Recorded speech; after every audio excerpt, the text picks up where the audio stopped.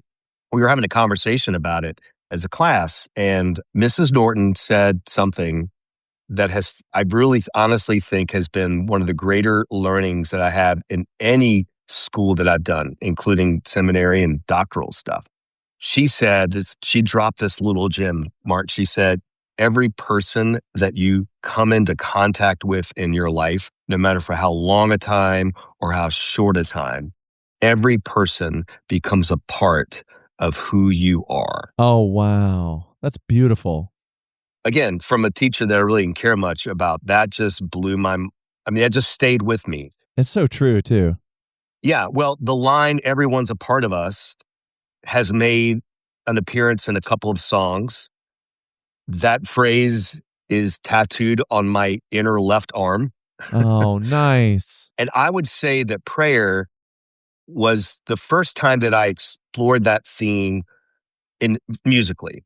But I could not have told you that if you asked me there at the time I wrote it. And I don't know that I could have told you that in the 5, 10, 15, 20 years after writing it. Sure. Right?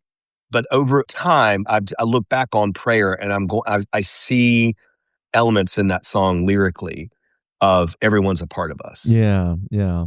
And even musically, kind of that round, the chord progression repeats itself over and over again, just sort of that rhythm, that circular nature of the song design itself, chord progression wise. I think that undergirds that as well. So it's a beautiful song. And I really appreciate kind of what you're touching on here, Steve, because you're right. Like when I first heard it, and especially during that time in my life I mentioned earlier where it really meant a lot to me, if you'd asked me, what is that song really about? I probably couldn't have told you. I'd be like, I don't know, but I know that I like it. I know that it moves me.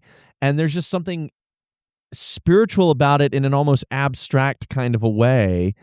And that really appeals. I really like kind of art that can be a little bit more abstract sometimes. Like I can't explain it, but I feel it. And to me, that's one of those songs. It's really moving and it's musically beautiful.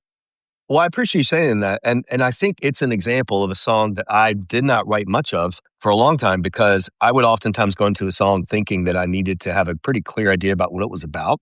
Yeah, sure. As I was writing it. And again, there is something about letting go and vulnerability and just sort of coming up with lyrics and jotting them down and forming a song and not really having any idea what the hell you're talking about. The truth of it is, as I look back on there, I think some of the songs that I find myself more drawn to and more tied to are songs where I allowed myself to do that. Yeah, yeah. Okay, so those two albums, those were done very early on in your ministry career. Weeds and Wheat was done while you were in seminary. While I'm Here was during your first call. This sort of in that early season of ministry. I just was curious to ask you, when you reflect on those early days of ministry, that kind of early season of ministry, what are your memories of early ministry in your life? What did you learn from that season? And I mean, how do you think you've grown and changed as a pastor since then? I know that's kind of a loaded question, but I'm always really curious about that season in a pastor's life. Ooh, great question. For me, I think ministry can be isolating. And in a way, the word ordained, I mean, the very nature of it is separated from. Yeah. And part of what I wrestled with before seminary, like literally up to my last semester, is, do I want to be an ordained pastor? Yeah, me too. And the reason was because if it was going to require me to fill a role and not be authentically who I was in doing it, I have FOMO very easily. So the idea of being separated from, I really wrestled with that whole idea. I think with that first season of ministry there as an associate pastor, I mean, the beauty of that is that I wasn't leading a church. I do that in air quotes. You can't see that on the podcast. I was coming alongside a church and learning. And so I had the opportunity to sort of explore, who I was and not feel like there was a whole bunch of responsibility placed on me. Yeah, sure. And what I really learned in that season of ministry is that the best kind of pastor is the one who pastors out of who they are authentically. And trying to fill a role and trying to act out being a pastor. I mean, there certainly are performative parts of being in ministry and leading. I mean, sure. Sermon is performative and all that kind of stuff. And part of learning how to be a pastor is almost starting off saying, well, I'm going to pretend like I know what I'm doing and sort of play a part. So true. But what I realized is that I think this was true back in the day when I was doing this, and certainly is true of ministry now. What people in churches need is their pastor to be authentically who they are as they are doing the things of ministry that they are ordained to do.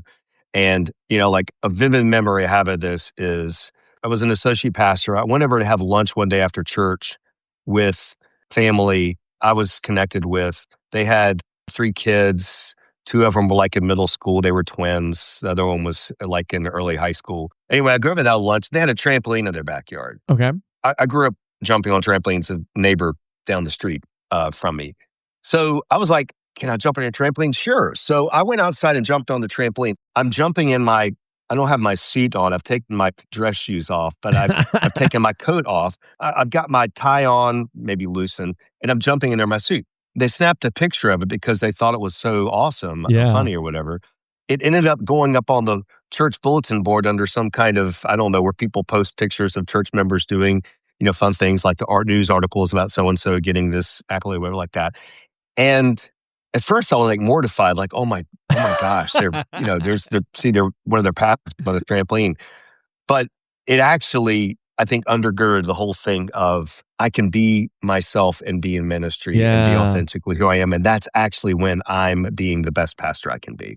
And I bet the congregation loved it. I bet they loved seeing that. Yeah, they got a trip out of seeing their pastor in a suit jumping on a trampoline. But also it was sort of an indication for me of this is what people want. I mean, they want me to do my job. Of course. They want me to be professional about it, but they also want me to be a real person. They need me to be a real person. So I should not try to not be a real person.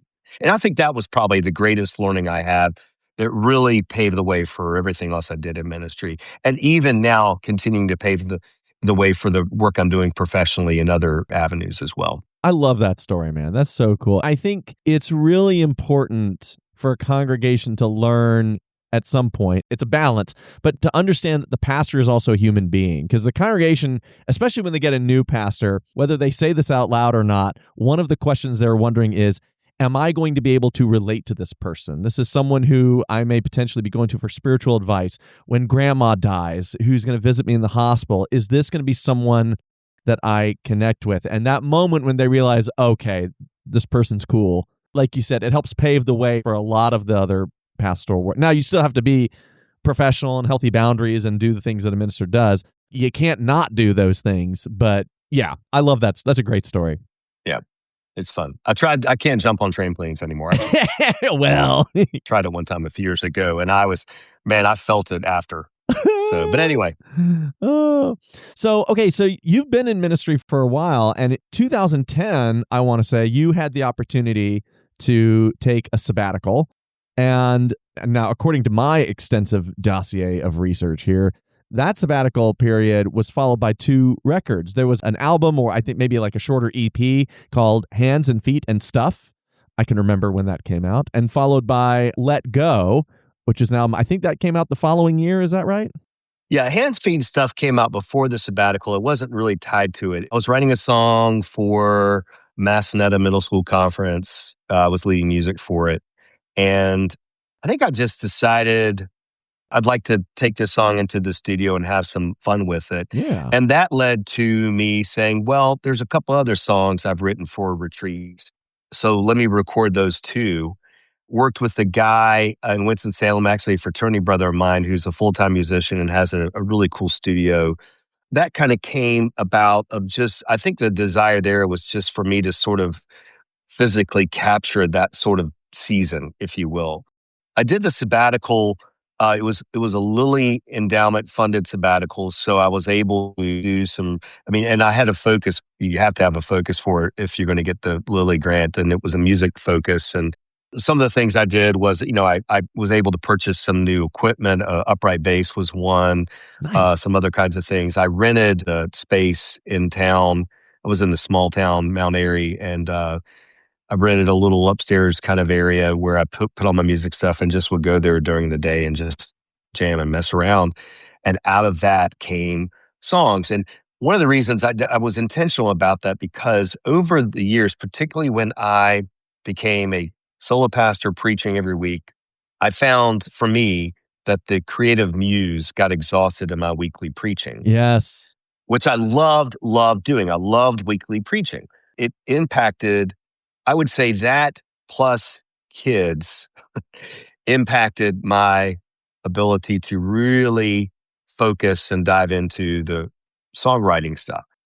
Walter Brueggemann, who's one of the all-time great Old Testament scholars and theologians, sadly no longer with us, he once said, it is, and I'm paraphrasing a bit, it is impossible to be creative if you are exhausted. Yeah, exactly. I hadn't heard that quote from Brueggemann, but yeah, that's exactly it. So for 3 months, we had kids, but I would go, I wasn't writing sermons, and I was going to this place outside of the house to sort of do that. I did not necessarily intend to put out an album from that. But when I was done with the sabbatical, I had like 7 songs or whatever that I felt really good about. I had some money from the sabbatical, so I took it into the studio. And I really took great care in being picky about the songs and finessing them. And the guy that I worked with, he echoed that. He wanted me to be picky. I was able to splurge a little bit on some special instrumentalists. Like one song has this beautiful cello that some guy in Nashville who was the go-to cellist for Bruce Springsteen and some other folks like that. The piano that I recorded on The Dance was at the studio, Mitch Easter's studio. Mitch Easter did all of REM's early stuff. Oh, nice. So just all this kinds of stuff on that, and put that out about a year later because I spent the time after the sabbatical leading up to, sort of go in the studio and do. And of course, I'm back in the church, so I'm not able to really dive into it. I'm having to kind of do it as I can, as my schedule permits. I made a lot of Friday trips from Mount Airy to Winston-Salem, about a 40-minute drive, because Fridays were my day off. That was my Sabbath from church. And so I would go do recording. So anyway, that is probably the one that of all the studio stuff I've done, that is probably the one that I'm most proud about from a songwriting and production perspective, because I had the ability and frankly, the resources to do that well.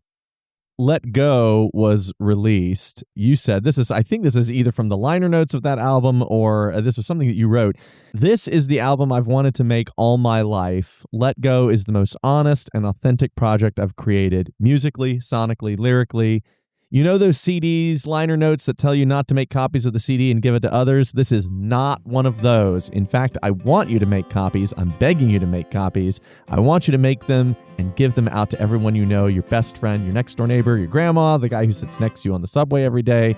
Post the download link on Facebook and send it out to every email contact you have. The whole point of this project is to be heard by as many people as possible. I've been down this road before. I know every twist and turn, how to live it up and live out loud, how to keep from getting burned. I've made a shell around to surround me, protect my insides, 'cause I don't really like it when others see the truth behind the lies. That really struck me when I read that about that album. That album really was important to you and meaningful to you at that time. And I think because I was able to take the care in all facets of the songwriting, because I had the time to do it, in the recording and production, because I had the resources to do it, I really was able to get it exactly the way that I wanted. And that was part of the weeds in the wheat. I didn't know really what I wanted. I was just sort of enamored of, like, I'm in a studio. Wow, this is great. So now, over time, you sort of learn. It's also funny to hear you read that, because I'm making a big deal about free music, but this was before Spotify and Apple Music and streaming was a thing, and you paid a monthly fee to get access to all the music everywhere. Yeah, this was like 2011, I think, right? Yeah, this was literally like when people were still buying CDs. Yeah. And I had some CDs made, but I was giving them away. I mean, I didn't need to recoup money from the cost to make it, because the sabbatical covered all that. So I was like, the main aim here is just to get this music out in the world. I was saying earlier, when people take time to listen to music, whether it's in a killer youth house in Sumter, South Carolina, or whether it's putting in a CD or opening Spotify and clicking play, it's a gift to me as the songwriter and the one that put it out there. So I just wanted to remove as many barriers as possible from people having the opportunity to do that. When I read those liner notes, what I heard in those comments was Steve was really, really proud of this. He was really happy with the work and how it turned out. As an artist, I think that can be a very exhilarating feeling when you have created something and you have that feeling of like, this is what I wanted it to be. It's what I wanted it to sound like. It's what I like. It is a great feeling. And you do want to share it with other people. Well, and honestly, the mindset going into and coming out of that whole project was, I don't know if I'm ever going to be able to do this again. I'm going to go back to preaching every week, and I'm probably going to do that until I retire, which of course, that's not what happened. But yeah, sure. I mean, I just I'm going to go back and do this thing. And so that creative muse is going to be exhausted. And so I don't know that I'm going to have the time and the space, the bandwidth to do another studio project, certainly not to this level. Yeah. And so, that was kind of the mindset that I had going into it and coming out of it was, I don't know that I'll get to do this again. You're touching on something that I did want to ask you about, which is the relationship between the ministry life and the creative life. And this is a tension that I have felt in my own ministry life. Now, I'm not a musician. I can't play music. I can't sing. But there's always, for me, there's this tension of like, what's the relationship between the two? And sometimes the creative skills can come into the ministry life. You talked about preaching, can be a little performative and things like that. And sometimes my ministry life bleeds into the creative life. But I feel like I'm always negotiating, like, how interwoven are they? When do I keep them separate? Sometimes they're somewhere in between. And you're right, there's some seasons where one of those facets of myself gets fed more than the other one. And it's a dance, I guess. And I don't know if you have any thoughts or reflections about that in your own experience. Well, I think about a couple of things hearing you talk, Mark. I think one thing is your creative outlet as an outlet, because the work in ministry can be totally consuming. Mm-hmm. I mean, this is not a 9-to-5 job. No. So being intentional about creating space for some kind of outlet, creative, whatever that might be, or just, good self-care. I mean, that's part of what I hear when you say that and the importance of that. It most certainly is. I also think that, and this has always been true, but I think it is especially true now, if the church is going to thrive, it is going to do so because it's going to have pastors and leaders who are willing to take risks and try new things and not be able to fail and be creative. the culture we're living in, the world we're living in, does not have a need for churches just getting by, or churches just kind of, every year they sort of spit the same calendar out, the same programs, Sure. and just sort of do that stuff. More than ever, I think the church needs the community, the world needs churches that are willing to take risks, to try new things, to be creative in how they do everything. Yeah, to not get stagnant. And that has always been, particularly in my last call, undergirding a lot of how I pastor and what I do as a pastor, and how I would encourage and push leaders to do it.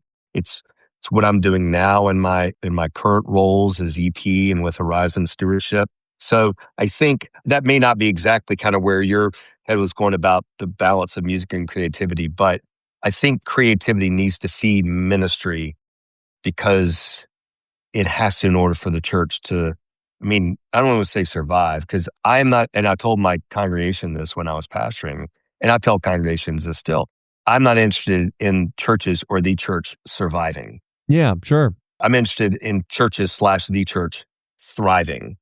Well, I can remember in my previous call, in the previous presbytery that I served, and some folks listening may not know all the terminology here. The presbytery is just sort of the local governing body, the local community of different Presbyterian churches. At that time in my life, that particular presbytery wanted to put together, what do they call it? They called it an arts initiative. And I was asked to be part of that for a while. And at first I was kind of like, I don't know if I have time to, I like doing artsy fartsy stuff, but I don't know.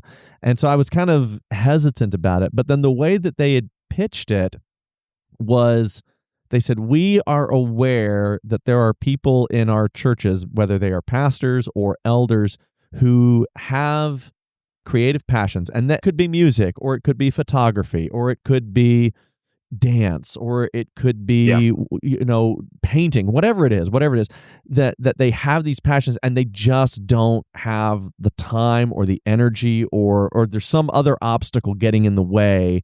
It's just not, they can't do it. And so they wanted to put this initiative together to help those people discern, is there a way that we can get past those obstacles, whether it's through grant money or whatever, and help you come alive again.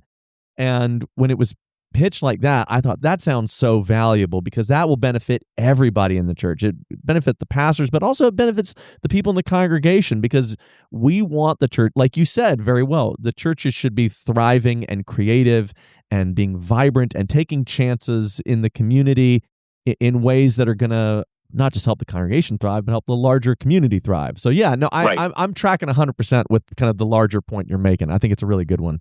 Well, okay, so you mentioned one of the ways that you are wanting to help churches thrive is you are currently serving as an executive presbyter.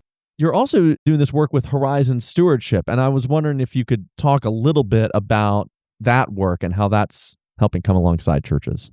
Yeah, I am. And to back up a little bit, I think I'd say maybe 2 years ago or so, 2.5 years, 3 years, maybe, I started thinking about what's next for me. I've been in my congregation for 10 years and just started to ponder what might be next. And the language that I've settled on, or had settled on, and continue to use to sort of describe the sense of call that I felt that has led me to what I'm doing now is a call to go from serving a church to serving the church.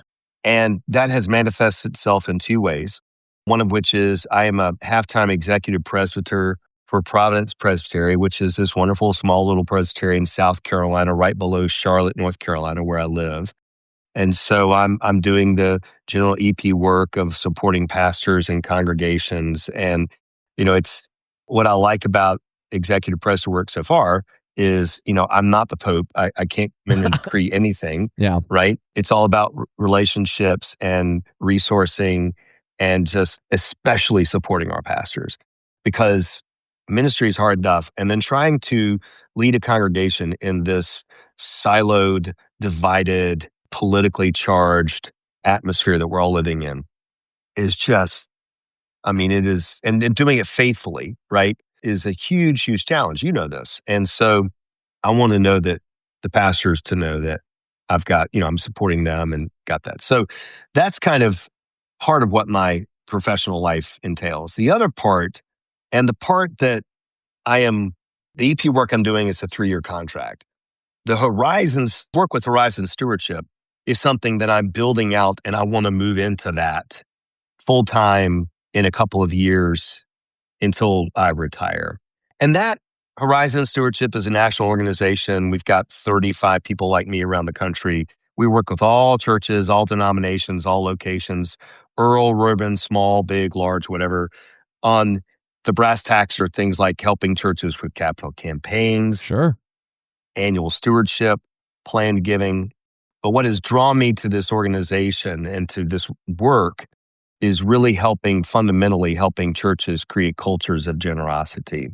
Because what I've seen in ministry, both in the congregations I've served and just in conversation with other colleagues like you and many others, is that the vast majority of our churches are operating out of a mindset of scarcity. Yeah. And in some instances, there certainly are limited resources. But we often fail to see the resources that we have because we're operating out of a mindset of scarcity that really can paralyze us in our ministry and our mission, and just in the Spirit doing her thing in our congregations. The other thing I see that churches often struggle with, we have one of the greatest stories to tell. Yeah. Of the redemptive love of Jesus in the world and the transformation of us all. And even in our congregations, just some of the things that we're doing. I mean, we're impacting and changing lives, whether it's, a soup kitchen or a clothing closet or whatever it might be. We have this amazing story to tell, and we are like the absolute worst at telling it. Sure. Whether it's inviting people to the church because we want butts in the pews, right? Rather than inviting them into a relationship with Jesus that could be transformative in the community. Yeah, well said. Or even if it's hosting a soup kitchen, and then on the other side of that, not telling that story to even our own churches or to the wider community, because we're just, we kind of did it and now it's on to the next thing. Yeah. And we're just the worst at telling our stories. So a large part of what I've gone to work with Horizons Stewardship is to help churches create cultures of generosity that counter that mindset of scarcity, to see the abundance that God has before us, as well as empowering churches to tell the story of the good things that they're doing. That people outside the church, I believe that people outside the church desperately want and need the church to be the church. Yeah. And we're getting in our own way.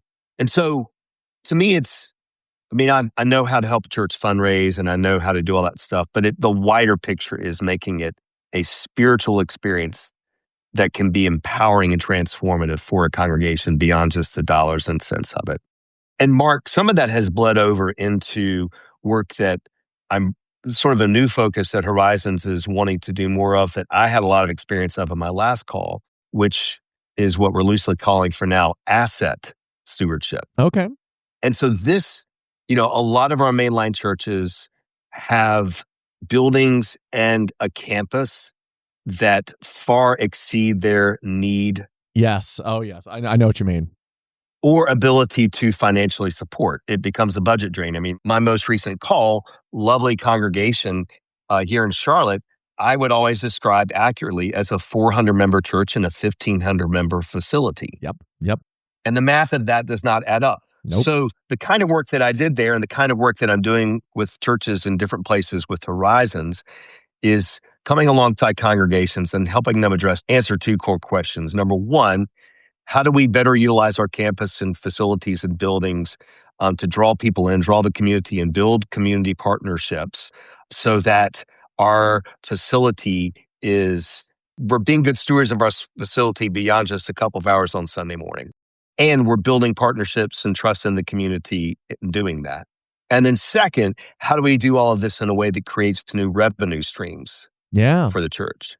Because as you and I both know, the days of churches supporting themselves solely through member giving are long gone. Yeah, I'm afraid so. It's sad but true. And a lot of churches are still hesitant to make money off their space. Yeah, sure. They think there's something wrong with that. But there's tremendous potential for that to happen and for those funds to be repurposed into ministry to continue to grow it. So that kind of work really energizes me. All of this work, creating cultures of generosity, really, really energizes me. That's what I'm building out now and want to continue to do more of. Steve, it occurred to me while you were talking about this that in so many ways, this work that you're doing, and also truly the work of stewardship itself, this kind of connects back to the common thread we've been talking about, which is this is a way of churches being creative and using creativity to imagine the possibilities and the potential that they did not know that they had.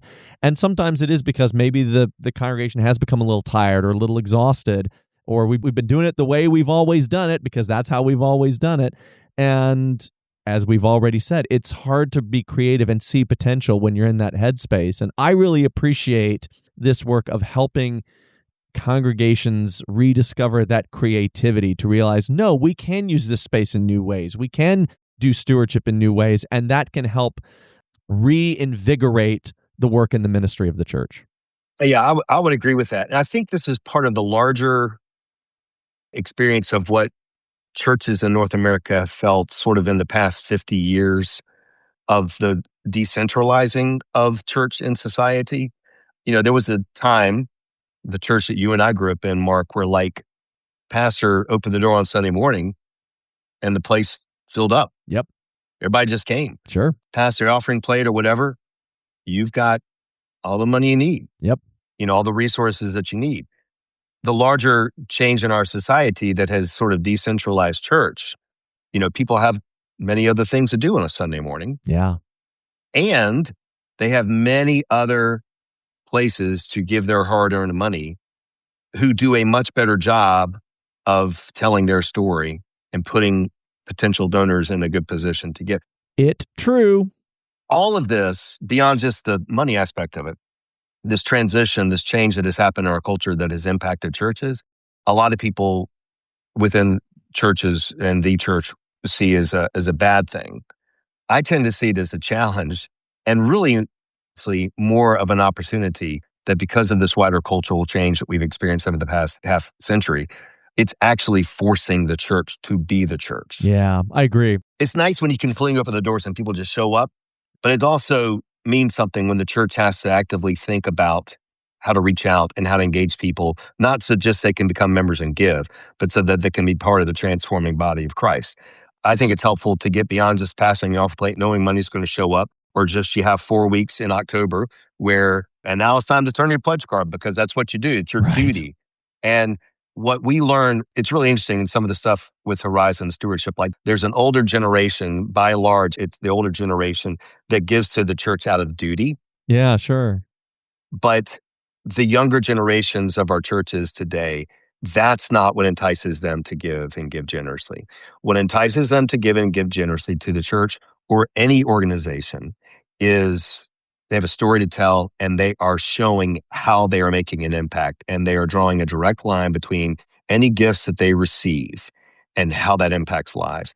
And if churches can do that successfully, they can really tap into the younger generation of giving, which oftentimes the younger generation gets a bad rap when it comes to giving. We don't think that they give. The truth of the matter is that if you look at the statistics, and there's a report called Giving USA that's put out every year that sort of does a really in-depth analysis of giving to churches and just society in general.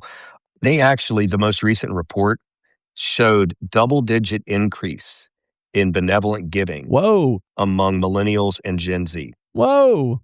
Double-digit increases. Assumption that a lot of churches make that our younger people just don't want to give is a falsity.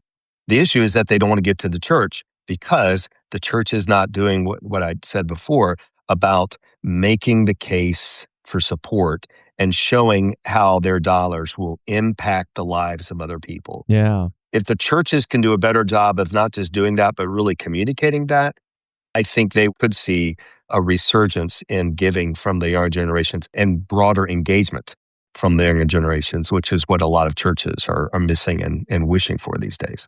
Yeah, it sounds like what those generational trends are saying is they will give if they believe it's worth it. And so now it's the challenge of the church we can't be complacent anymore. We have to prove that it's worth it. We have to show that it's worth it. And we know and believe that it's worth it. Right. There's got to be a little bit strategic thinking and action with churches when it comes to stewardship, which should not be limited to just 4 weeks in October, but is something you touch on throughout the whole year. And that's something that we work with churches on doing. But, for your 70s and 80-year-olds, like when you talk with them about giving, whether it's to the budget or if you're doing a capital campaign and looking for a larger commitment of whatever, you certainly want to show that here's the impact of your gift, because they're going to want to do that. But also, by and large, it's appropriate to lean into the language of duty. We know you love your church. Yeah. And we know that you want to support your church because, this church has been an important part of your life and you've been a part of the life of the church. Leaning into that aspect is appropriate. And then when, on the flip side, when you're communicating with a younger generation of givers, really emphasizing the story that you have to tell and connecting giving with lives changed. Yeah. Can be really impactful. Steve Lindsley is the Executive Presbyter at Providence Presbytery in Rock Hill, South Carolina. Hey, I know where that is. And serves as the Senior Ministry Strategist at Horizons Stewardship. If you'd like to connect with the ministry that they offer alongside churches, you can visit them at www.horizons.net. If you'd like to give a listen to any of the albums that you heard us talk about during this podcast, and I want folks to know we had a chance to talk about some of those albums, but Steve has a lot of other music too. You can peruse his discography at www.stevelindsley.bandcamp.com. Steve, it's so cool to talk to you. Thanks so much for making time to do this. This was such a gift. Thanks so much for doing this. Well, thanks for having me. It's a wonderful conversation, and grateful for the work that you're doing in these podcasts, man. That's good. Well, thanks so much. That's going to just about wrap it up for this episode of Don't Encourage This. My very special thanks to Steve Lindsley for joining us. If you'd like to hear more conversations like this one, you can search up Don't Encourage This on Spotify, Apple Podcasts, Amazon Music, iHeartRadio, Player FM, whatever it is you're doing right now. And don't forget, we're also on YouTube. You can also drop us a line at don'tencouragethis@gmail.com. If you'd like to say hello, leave a note about the show, ask where I buy my socks, whatever. I'd love to hear from you. Until next time, from Oxford, Ohio, I'm Mark Von Bullock. Thanks, y'all.